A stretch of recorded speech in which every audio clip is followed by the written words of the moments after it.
그러므로 너희가 그리스도와 함께 다시 살리심을 받았으면 위의 것을 찾으라. 거기는 그리스도께서 하나님 우편에 앉아 계시느니라. 이는 너희가 죽었고 너희 생명이 그리스도와 함께 하나님 안에 감추어졌음이라.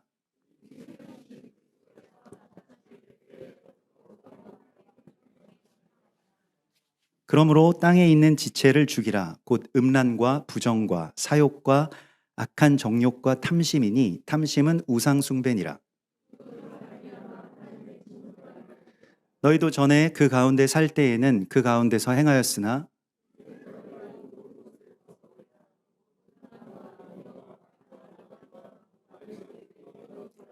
너희가 서로 거짓말을 하지 말라. 옛사람과 그 행위를 벗어버리고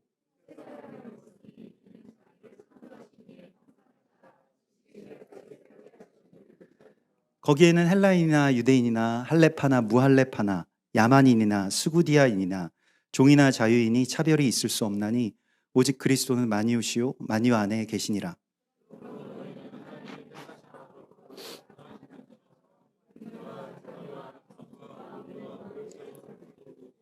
누가 누구에게 불만이 있거든 서로 용납하여 피차 용서하되 주께서 너희를 용서하신 것 같이 너희도 그리하고 그리스도의 평강이 너희 마음을 주장하게 하라. 너희는 평강을 위하여 한 몸으로 부르심을 받았나니 너희는 또한 감사하는 자가 되라.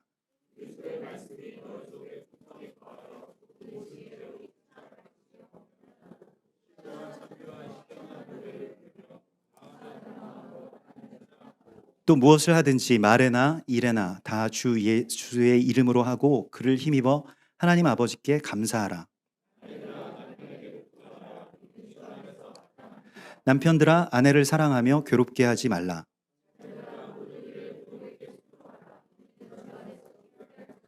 아비들아 너희 자녀를 노엽게 하지 말지니 낙심할까 함이라.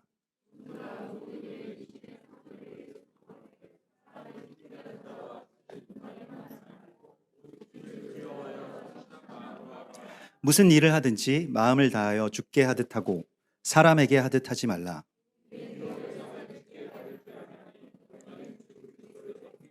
다 함께 불의를 행하는 자는 불의의 보응을 받으리니 주는 사람을 외모로 취하심이 없느니라. 아멘. 골로새서의 말씀을 우리가 오늘 정말 좀 많이 생각하면서 이 말씀을 받았으면 좋겠는데요. 골로새서는 우리가 뭐 그냥 성경을 이렇게 그 앞글자를 따서 뭐 에필, 골 뭐 이렇게 하잖아요. 고전, 고후 뭐 이런 식으로 해서 골이 나오는데 무엇과 무엇의 사이에 이렇게 골이 있잖아요. 정말로 그 골이에요. 골로새서는 이 골로새라고 하는 교회가 가지고 있는 이 문제는 완전히 양극화된 이 좌우로 양극화된 그 어떤 이 두 의견 사이에 교회가 끼어 있습니다. 그 당시에 양극화는 헬라파와 히브리파였습니다. 헬라파 교인들은 이 그리스 헬라, 그러니까 헬라와 이 로마의 그 제국의 어떤 그런 문화나 또 그런 어떤 풍속이나 그런 유행이나 그런 철학이나 그런 교육들에 상당히 개방적으로 다 그걸 받아들이고 그렇기 때문에 그런 문화들을 우리가 자유롭게 받아들이자. 그런데 이제 교회 그 골로새 교회에서는 좀 어떤 면에서 보면 보수적이고 또 그 히브리적인, 그래서 토라와 절기와 또 율법의 규례들에서 멀어지는 그런 헬라적인 것들을 교회에서 빨리 추방해야 된다. 제거해야 된다. 이거 교회의 어떤 큰 악이고 암덩어리 같은 거다라고 해서 그 사람들이 맨날 티격티격 싸운다는 겁니다. 아니 히브리적인 게 맞아, 헬라적인 게 맞아, 막 이러면서 서로 싸운다는 거예요. 여러분들이 만약에 그 골로새 교회의 성도들이셨다면 어느 쪽에 서셨겠습니까? 어느 쪽 파였을 것 같습니까? 뭐 다 각자 좀 다르겠습니다만은 히브리 쪽이라고 하시는 분들도 계시고 또 헬라적인 것이 더 끌릴 수도 있을 것입니다. 왜냐하면 헬라의 그런 어떤 문화들 막 정말 화려하고 또 뭐 철학과 예술과 또 뭐 여러 어떤 그런 다방면에 걸친 그런 탐구 이런 것들로 이제 일단은 헬라적인 것들은 히브리는 지금 거의 망해가지만 이스라엘이 이제 멸망하잖아요. 로마에 의해서 멸망해가지만 이 헬라 제국은 로마 제국은 점점 뻗어나가잖아요. 그러니까 야, 헬라적인 게 맞다. 히브리적인 거 하다가 우리 다 망한다. 뭐 이런 이야기들이 그 시대에 계속 나와서 서로 막 싸우고 있다는 것이죠. 오늘날에는 뭐 좀 뭐 우리가 히브리파냐 헬라파냐 이렇게 싸우는 일은 없습니다만은 사회가 뭐 양극단화됐다라고 하는 것에 대하여서는 우리도 많이 듣고 있죠. 그래서 그 사이에 껴있는 이 골로새에 껴있는 그 골에 있는 우리들은 어떻게 살아가야 될까라고 하는 것에 대한 질문이 바로 이 골로새서의 질문이고요. 지금 생각해 보시면 그리스, 헬라 철학 이런 거 생각하면 떠오르는 게 딱 있으시죠? 뭐 플라톤, 뭐 이데아 사상, 뭐 이원론 이런 것들이 이제 그냥 그런 키워드로 외웠던 기억이 납니다. 뭔지는 모르고 그냥 답에서 이제 이 다음 중 뭐 헬라 철학과 관계가 있는 것은 뭐 이러면 이렇게 고르려고 그 이원론이라고 하는 게 뭐냐면 물질과 현실의 어떤 세계와 이 정신과 이 내면 마음의 세계가 서로 상극이다. 서로 상충되고 있다. 서로 대결을 하는데 그중에서 어느 게 이겨야 되냐면 내면이 이겨야 된다. 마음. 그래서 마음의 어떤 내면의 그 이데아를 찾아 나가는 것. 그래서 나타난 이 현상들, 현실 세계와 현재의 어떤 행동이나 사람들이 나를 뭐 어떻게 생각하는 거나 이런 거 말고 내 마음이 중요하다. 뭐 이런 겁니다. 그게 이데아고요. 뭐 또 그런 그 동굴의 우화가 있잖아요. 그래서 이 플라톤 뭐 그 이원론에는 그래서 동굴의 한쪽 벽만을 보도록 갇혀 있는 어떤 죄수들이 있는데 세상이 어떻게 돌아가는지를 그 뒤에서 어떤 그 비치는 그 그림자를 통해서 세상은 보지 못하고 한쪽 동굴의 벽면을 봐야 되니까 그것만 보면서 아, 세상이 지금 이렇게 되고 있구나라고 하는데 실제로는 모든 것들이 다 그 막 이렇게 뭐 종이 같은 걸로 이렇게 만든 뭐 그러한 어떤 모형들이 막 그 태워놓은 불에 일렁이는 그런 그림자들을 보면서 이상하게 생각을 한다는 거죠. 그래서 실제는 저 뒤에 우리가 보지 못하는 어떤 이데아라고 하는 그런 세계가 있고 그리고 지금 우리가 보고 있는 것은 사실은 그것의 그림자인데 제대로 보지 못한다. 그래서 우리가 그 내면의 이데아를 원래의 그 실체를 찾아야 된다. 이 외적으로 나타나는 것 말고 뭐 이런 것입니다. 그런데 이게 이제 교회로 들어오면 이런 플라톤의 이원론이 영지주의라는 게 됩니다. 그 영지주의가 무엇이냐면 육체는 껍데기에 불과하다. 이게 플라톤 사상이잖아요. 이원론. 육체는 다 껍데기야. 그리고 우리 잠깐 살다가 없어지고 영원한 것은 이데아, 이 내면 혹은 그것이 이제 기독교적인 용어로 발전하면 어떤 뭐 영혼, 영적인 것 뭐 이러한 것들이 이제 엄청나게 중요하기 때문에 그래서 이 영혼을 굉장히 강조하면서 육체에서 벌어지는 그 모든 일들은 사실은 다 실체가 아니라 허상이고 그냥 우리가 뇌가 잘못 느끼고 있을 뿐이야 라고까지 생각을 한다는 겁니다. 중요한 것은 어차피 다른 건 다 허상이니까 영혼이 나중에 천국으로 들어가기만 하면 된다. 어차피 육신은 썩어서 없어질 거잖아요. 우리도 보통 그런 생각을 굉장히 많이 하고 있죠. 그래서 극단적으로 어떤 내면의 영혼과 마음이 중요하고 그것만 구원을 받는다라고 했을 때에는 영지주의가 무엇과 연결이 되냐면 헬라 철학 가운데서 이제 쾌락주의로 들어가게 돼요. 그 영지주의 뭐 이원론 이런 것에서 그래 그러면 어차피 마음은 중요하고 마음만 거룩하면 되니까 마음은 우리가 구원을 받았으니까 우리 지금 뭐 신천지나 구원파가 그런 어떤 에피크로스 학파나 영지주의적인 그런 구원론을 갖고 있는데 그래서 삶은 그렇게 중요한 게 아니다. 그러니까 어떻게 해야 되느냐? 육체로 있을 때는 쾌락을 추구해라. 이런 것이죠. 엄밀히 말하면 에피크로스 학파는 육신이 힘들고 고생하고 이런 거 최고의 어떤 악으로 쳤어요. 근데 그렇게 되면 어떤 일이 벌어집니까? 십자가의 그 희생이나 십자가를 우리가 남은 고난을 지는 이야기가 삭제되어 버립니다. 교회에서도 그런 경우가 많이 있죠. 그가 채찍에 맞음으로 내가 나음을 입었도다. 이 말씀 맞는 말씀입니다만은 또 다른 측면에서는 내가 채찍에 맞음으로 그럼 다른 사람들이 나음을 입는다라고 한다면 그건 안 돼. 그가, 그러니까 예수님만 채찍에 맞으시고 나는 채찍에 안 맞아야 되는 거예요. 이게 헬라적인 신앙입니다. 이원론적인 신앙이고요. 또 영지주의적인 신앙입니다. 십자가의 도가 헬라인들에게는 미련한 것처럼 느껴진다는 거예요. 예수님이 보여주신 그 십자가의 기적을 봐라. 그냥 십자가에 매달렸는데 아무 고통도 없이 그냥 죽으신 거다. 이렇게 되어 있는 거예요. 그게 이제 그런 어떤 영지주의 신앙이 쭉 가면서 결국에는 지금은 우리가 교회의 영지주의자들이라고 불리워지는 분들은 안 계시지만은 당시 초대교회가 가장 힘겹게 싸웠던 이단 종파가 신천지가 아니라 영지주의자들인데 그 영지주의자들은 왜 예수님께서 우리를 위해서 죽으셨잖아. 그래서 우리가 고난에서 벗어났잖아. 더 이상 우리가 고난을 안 겪어도 되는 거잖아. 이게 예수와께서 살아계시다는 증거잖아. 이렇게 이야기를 하게 된다는 것이죠. 그러면 고난의 십자가를 우리의 삶과 우리의 육체의 남은 고난을 채우는 그 이야기들은 굉장히 무식한 이야기가 된다는 것입니다. 그런데 히브리적인 전통은 무엇입니까? 율법을 지키고 음식 규례를 지켜가지고 금식하고 늘 다른 사람들이 어떻게 율법을 지키나 안 지키나 이런 거 살고 조금 흠잡을 거 있으면 막 때로 몰려가가지고 막 뭐라고 하고 그래서 교정하고 그래서 이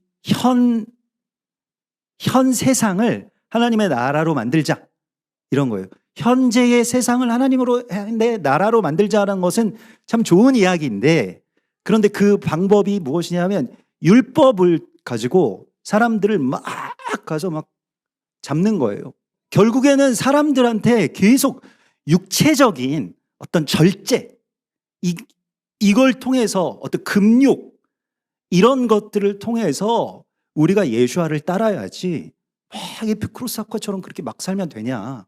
그런 것들을 다 절제해야 된다. 하나님 말씀 안에서 우리가 교회에서는 육체적으로 절제해야 된다. 근신해야 된다. 맞는 말씀인데 이게 에피쿠로스가 쾌락주의로 극단으로 가면은 그 반대쪽에 있는 이 히브리적인 어떤 금욕주의도 더 극단으로 갑니다. 그래서 나중에는 막 육체를 학대해요. 채찍 갖다가 자기 막 등 때리고 예전에 카톨릭 그런 수도사들이 그런 경우들이 있었죠. 그래서 굉장히 극단적인 자기 학대까지 가게 됩니다. 그래서 내가 고통을 받아야 돼. 완전히 극과 극이잖아요. 에피쿠로스는 나 고통받으면 그건 큰 죄악이고 하나님의 나라가 망한 거고 그런데 이 히브리적인 것은 내가 좀 고통스러워야 예수 믿는 어떤 그런 바른 삶을 살고 있는 거다. 이렇게 된다라는 겁니다. 이렇게 절기를 지키는 데나 음식의 규례를 지키고 육체의 어떤 고난을 감수하면서 이걸 뭐 자기가 그렇게 자기 자발적으로 그걸 하는 것에서 넘어서서 남이 그렇게 하지 않으면 너 그건 잘못됐다. 이렇게 해서 정죄하고 비방하는 것이 또한 히브리적으로 치우친 사람들의 일이었습니다. 상극이겠죠. 지금 얘기를 들어보면 헬라적인 사람들과 히브리적인 사람들이 한 교회에 있다고 생각해 보세요. 결국에 남는 건 무엇이냐면 서로에 대한 비방만 남았다는 거예요. 그래서 교회가 막 깨져나가요. 사람들이 막 다 떠나고 여기는 보니까 너무 헬라적이야. 에이 나 안 그런 줄 알았는데 여기 사람들 다 그냥 히브리적인 사람들이네. 막 이렇게 돼버리는 거예요. 이렇게 돼가지고 서로 막 의심하고 또 싸우고 이제 싸우기 시작하면은 그 내용은 이제 중요하지가 않아요. 그냥 상대방이 막 다 잘못된 거야. 그러니까 쟤네들 들어오면 야, 저희 헬라적인 사람들 들어왔다라고 하면 또 여기서 예배 드리면서 음식 먹다가 또 나가고 막 이렇게 되는 것이죠. 그러니까 막 갈라지고 이게 그런 어떤 분열적인 데로 들어가게 되는 것이죠. 이게 되게 어려운 문제 아닙니까? 지금 우리도 겪고 있는 문제들이고요. 가정에서도 겪을 것이고 교회에서도 이런 문제가 있고 이 상황 가운데서 바울이 골로새서를 보낸 겁니다. 이거는 정말 지니어스, 정말 천재적인 편지예요. 이런 생각의 어떤 흐름으로 골로새서를 읽으면 막 좋다 막 이렇게 나오게 돼 있어요. 골로새서가 굉장하거든요. 바울이 여기에 대하여서 먼저는 이 히브리적으로 치우친 정통주의자들한테 이렇게 이야기를 해요. 이데아론을 가지고 정통주의자들의 이야기를 반박을 합니다. 무엇이냐면 골로새서 2장에 보면요. 오늘 우리가 본문은 3장이지만 2장 16절에 보면 그러므로 먹고 마시는 것과 절기나 초하루나 안식일을 이유로 누구든지 너희를 비판하지 못하게 하라. 이게 정통 히브리인들이 했던 일이죠. 교회에서. 근데 그렇게 하지 말라고 하라라고 하면서 이것들은 장래일의 그림자이나 몸은 그리스도인이라 이렇게 이야기를 합니다. 아까 전에 우리가 들었던 그 이데아 동굴 우화죠. 절기가 실제가 아니라 절기 지킨다고 해서 하나님의 나라가 이루어지는 것이 아니라 절기는 오실 메시아 예수와의 그림자일 뿐이다. 이렇게 이야기를 하고 있는 거예요. 절기나 음식 규례나 이런 것들 지키는 건 좋은데 그런데 그걸 가지고 누군가를 판단하면 그거는 절기의 그 몸통이신 예수와의 본질과는 멀어지는 것이라는 겁니다. 그냥 껍데기만 남는다는 거예요. 이거는 아니다. 그렇게 이야기를 하고 있는 것입니다. 그래서 우리가 절기를 지키는 이유는 예수와가 이 땅 가운데 오실 것, 또 이전에도 오셨고 앞으로도 오실 그 예수와 그 그리스도의 실체를 더 자세하고 깊이 알고 실제의 삶 속에서 소망하기 위해서입니다. 그거 외에 절기를 이거 지키면은 우리 구원 받는 거야? 우리 히브리인 되는 거야? 하나님 백성 되는 거야? 안 되는 거거든요. 그거 지킨다고 해도 안 되거든요. 할례 받으면 우리가 정말로 히브리인 돼? 우리 구원 받을 수 있어? 안 되는 거거든요. 그러면 할례는 예수와의 십자가 사건의 그림자일 뿐이거든요. 반면에 헬라 영지주의에 대해서는 육체와 행위가 없이는 아무것도 완성되지 않는다. 그러니까 이 충만이라고 하는 개념을 가지고 와서 완전하지 못해. 물론 영혼 중요하고 마음 중요하지만 육체가 없으면 완전치 못해 라고 하는 말을 합니다. 누가 철학과 헛된 속임수로 너희를 사로잡을까 주의하라. 이게 헬라적인 사람들이고요. 이것은 사람의 전통과 세상의 초등학문을 따르며 야 너희 말하는 그 깊은 헬라 철학 나 초등학교 때 다 띄었어.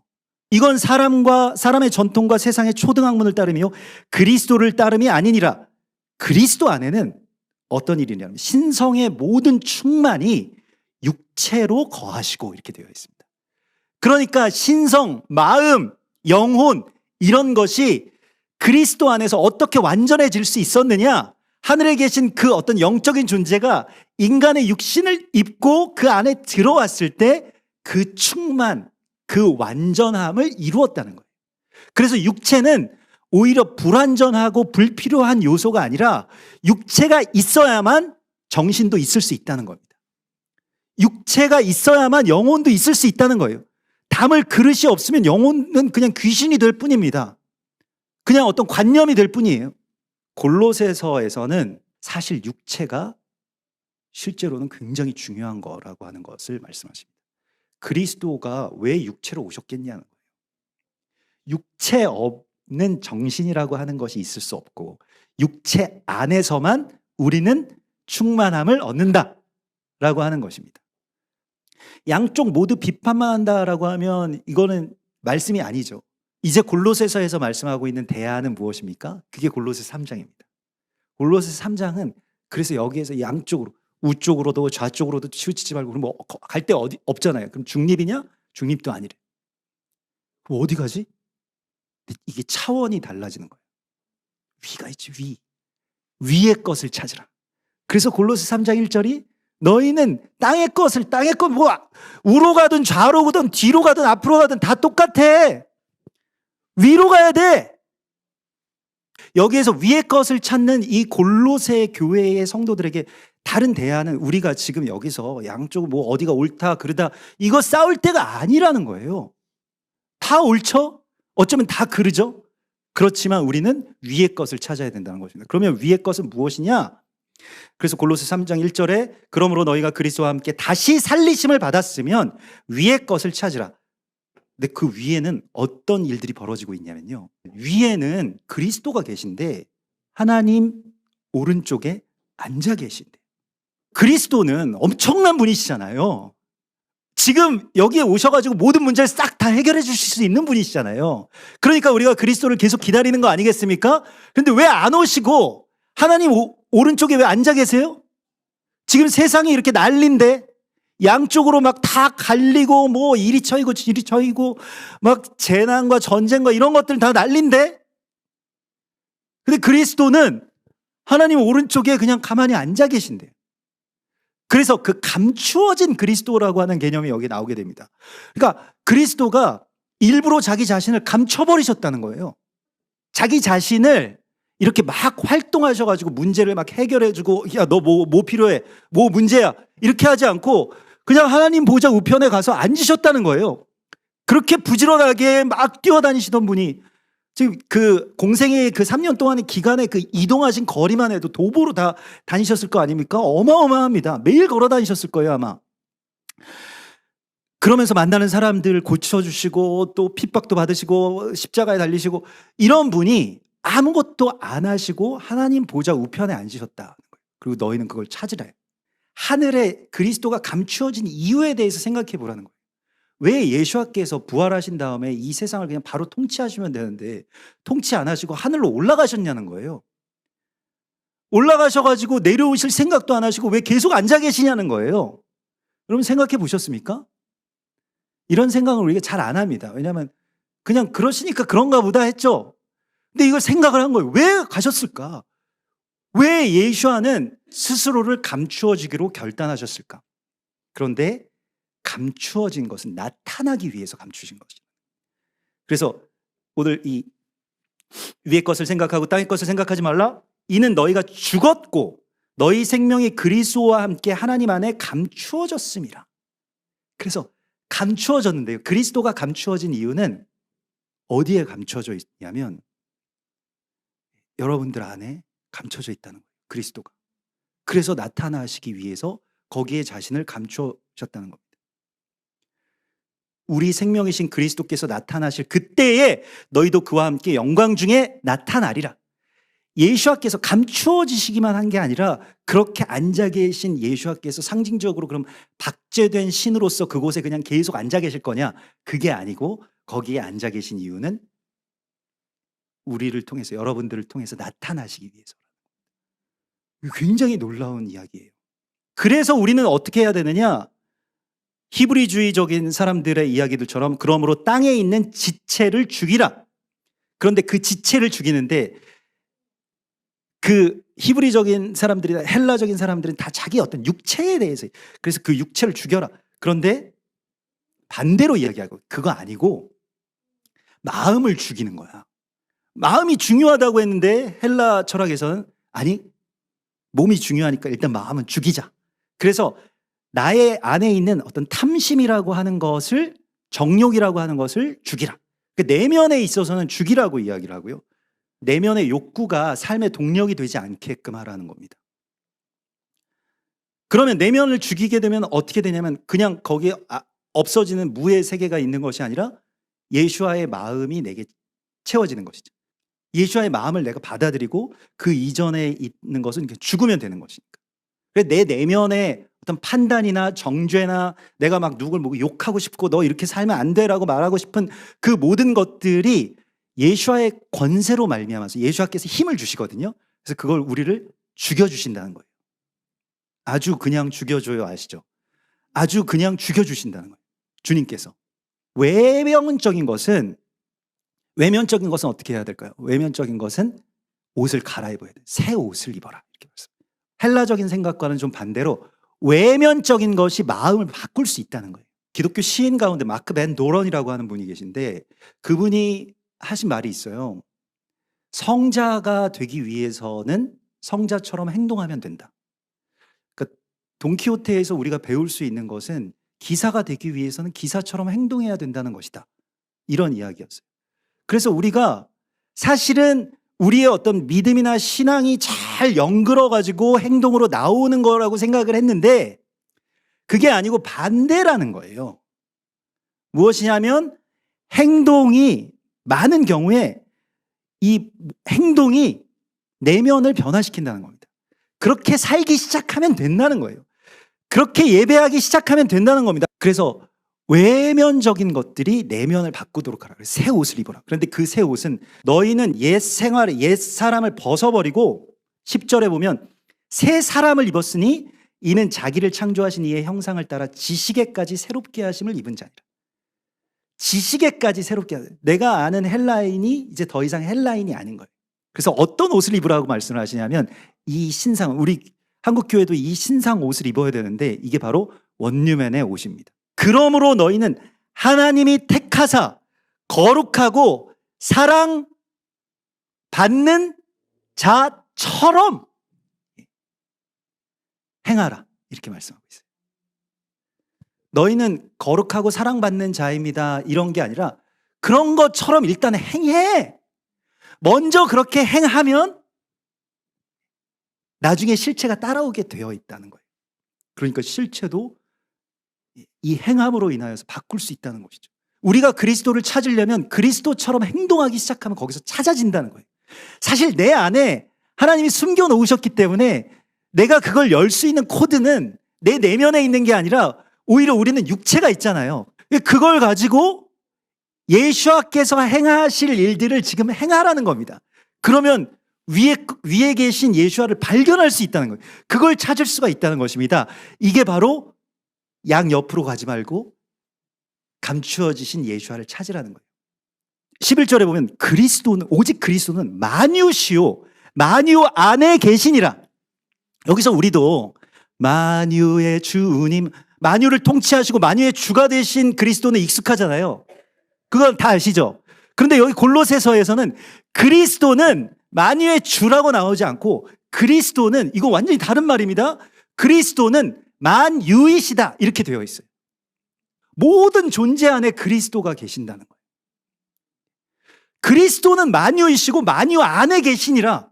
이거 굉장히 놀라운 말씀 아니십니까? 사람에게도 있고요. 물론 당연히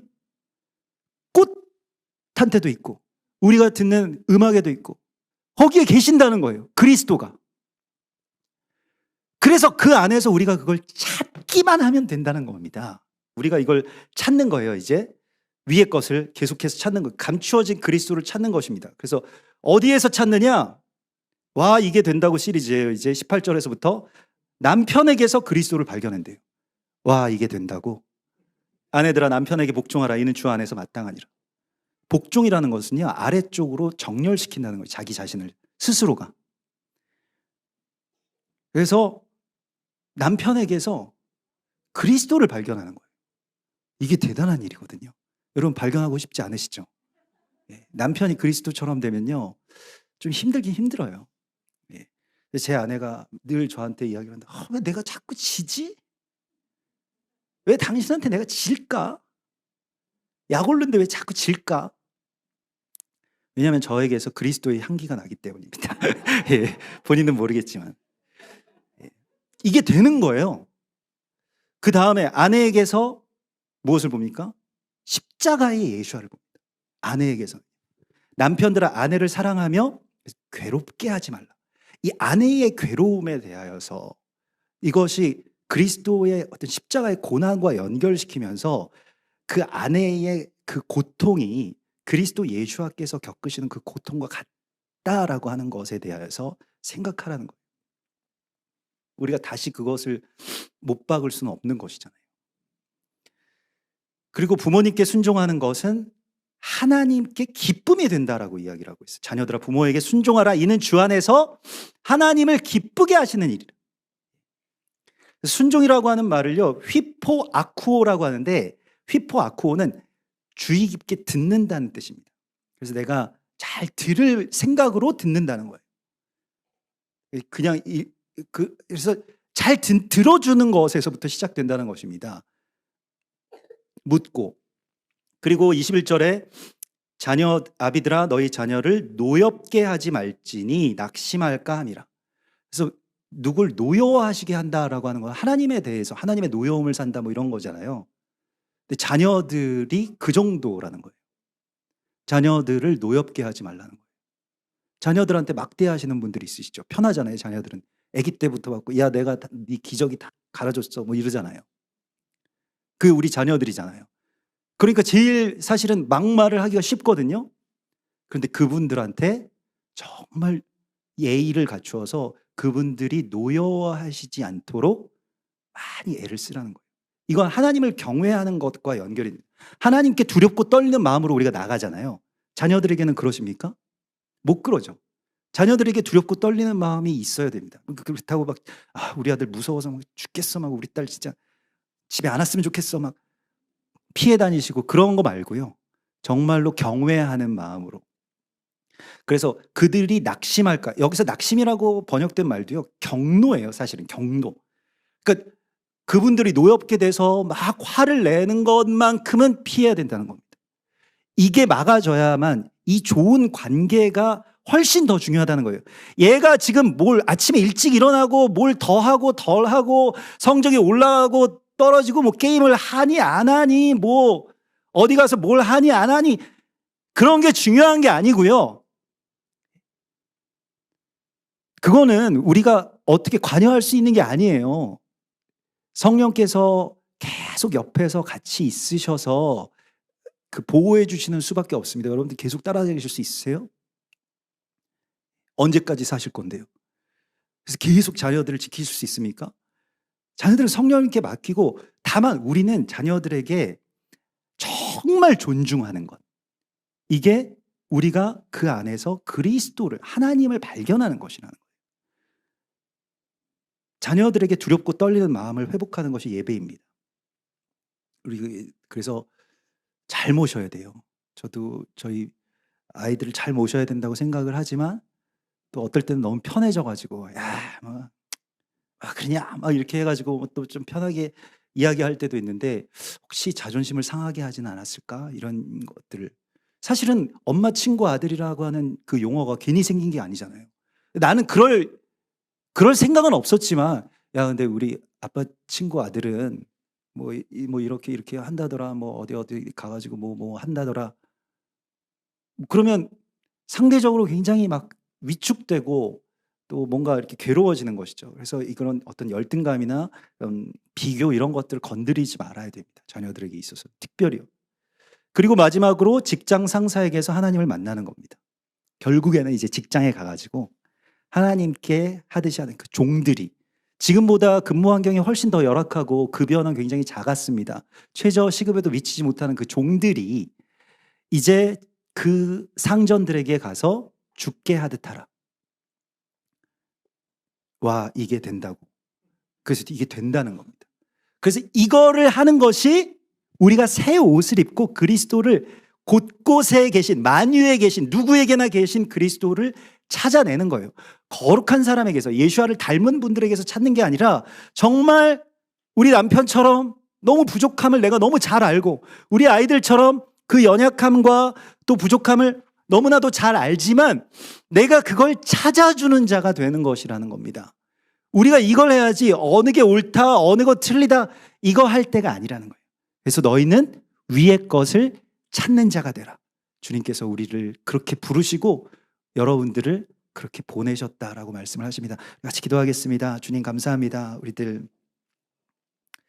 만유에 임하여 계신 우리 구주 예수아를 찾아낼 수 있는 능력을 허락하여 주시옵소서. 나의 판단으로 나의 비방으로 가리워진 주님이 이제는 내가 죽고 주님의 마음과 주님의 눈이 열리게 됨으로써 주님을 찾아낼 수 있도록 인도하여 주시옵소서. 우리의 배우자에게서 주님을 만나게 하여 주시고 또 우리의 자녀들을 정말로 주님을 경외하듯이 존중하게 하여 주시고 또 우리의 부모님을 또 우리의 일터에 있는 만나는 모든 사람들에게 죽게 하듯이 할 수 있는 위의 것을 찾는 주의 사람들 되게 하여 주시옵소서. 거룩하신 예수와 메시아의 이름으로 감사하며 기도드리옵나이다. 아멘.